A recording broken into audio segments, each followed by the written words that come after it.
Hello everyone, আজ আমি দেখাবো স্লিভস কাটিং। প্রথমেই আমি কাপড়টাকে 2 ফোল্ডে পার্ট করে নিয়েছি এবং 1/2 ইঞ্চি দাগ দিয়ে দিচ্ছি আমি স্টিচিংয়ের জন্য।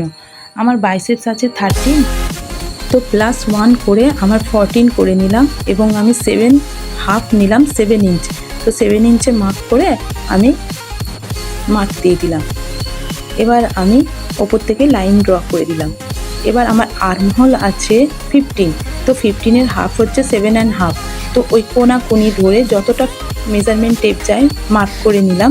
দেখলাম 3 ইঞ্চে আমার এসেছে, তো 2 ইঞ্চে এখানে মাপ দিয়ে দিলাম। এবার আমি গোলভাবে শেপ দিয়ে দিলাম।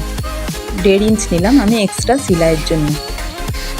এবার আমি ফিটিংস আছে আমার 12 ইঞ্চ, তো 12-এর হাফ হচ্ছে 6 ইঞ্চ। এবার আমি এক্সট্রা 1.5 ইঞ্চ কাপড় এক্সট্রা নিয়ে নিলাম স্টিচিংয়ের জন্য। এবার আমি স্কেলের সাহায্যে মাপ দিয়ে দিলাম। আমার এটা এসেছে আর্মহোলটা 3 ইঞ্চে ওপর থেকে। যদি এটা আপনারা না জেনে 2 ইঞ্চে দিয়ে দেন তো দেখুন কিভাবে হবে। এখানে 2 ইঞ্চে যদি মার্ক করে অনেকেই দিয়ে দেন তো এখানে কাপড়টা ক্রিজ হয়ে যায়, স্টিচিংয়ের পর অনেকটা বাড়তি কাপড় রয়ে যায়, ফিটিংস ভালো আসে না।